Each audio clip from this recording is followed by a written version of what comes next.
Hey guys, today we're on the campus of the University of Mississippi.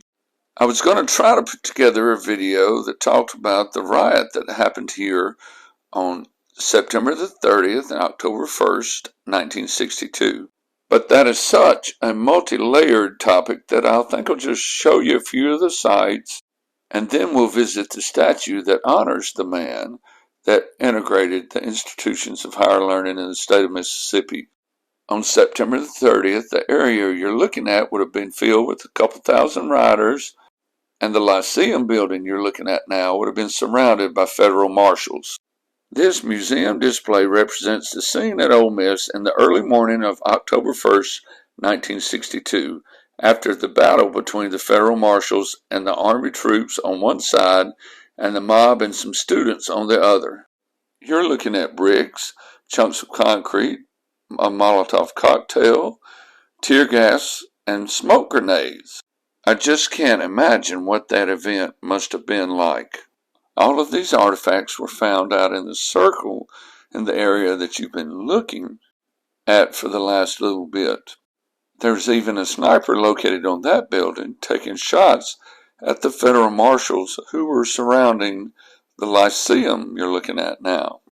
The marshals were attempting to convince people they were protecting James Meredith, who was going to enroll the very next day. The marshals wanted the protesters to believe that Meredith was located inside the Lyceum building, when in actuality he was located in his dorm room some few hundred yards away. You're looking at the same sidewalk the marshals were standing on in the previous picture. This is Baxter Hall, James Meredith's dorm, during his time as a student at the University of Mississippi. He was secreted away in this building during the riots. I think Ed Meek's book entitled Riot is a must-have if you want to understand the events of that weekend, and these pictures that you're looking at now of Mr. Meredith being escorted to registration and class on his first day can be found in that book. French journalist Paul Girard was one of more than 300 journalists who watched the chaos surrounding James Meredith's enrollment.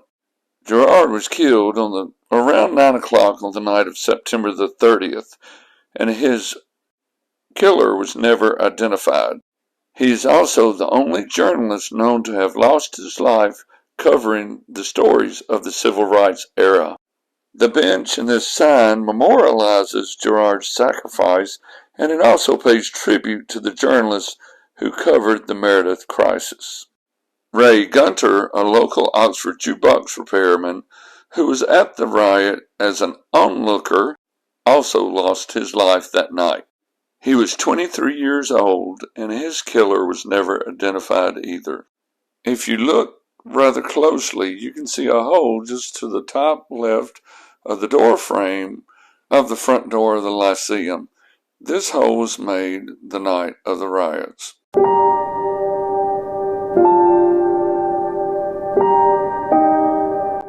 This statue honors James Meredith and was dedicated on the 44th anniversary of the integration of the university.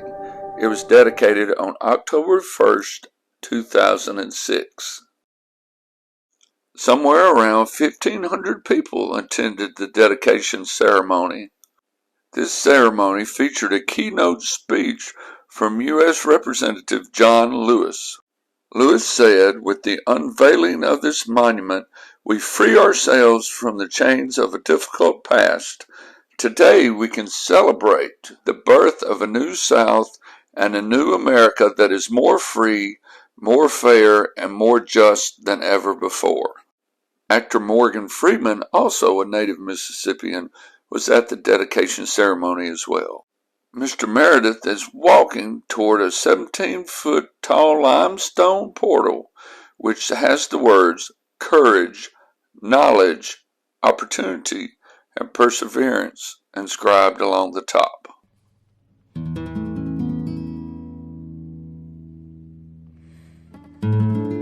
This is such a beautiful area of campus today. This museum is located on the third floor of the library, And just in case you're wondering, Mr. Meredith did indeed graduate. Here is his picture at his graduation. Here's a picture of the governor of the state of Mississippi, Ross Barnett, a man who I think bears a big chunk of the responsibility for what happened there that weekend. The university does a really good job of preserving and presenting the history of that weekend to you. I want to encourage you to maybe visit campus and go through these various museums, but be careful, you will get a $50 parking ticket. I also want to encourage you to pick up Curtis Wilkie's book entitled Dixie. For me, it's one of the best representations of what growing up in the South during that time period was like. Since he was on campus the night of the riot, he has a real good history of the events that took place right here. As we look up at the flagpole that was in the middle of the riots that night, I hope you've learned a little bit about what went on that weekend, and I invite you to do a little research and a little reading on your own so that you can learn a little bit more about the events that unfolded right here on September the 30th and October 1st, 1962. Thank you.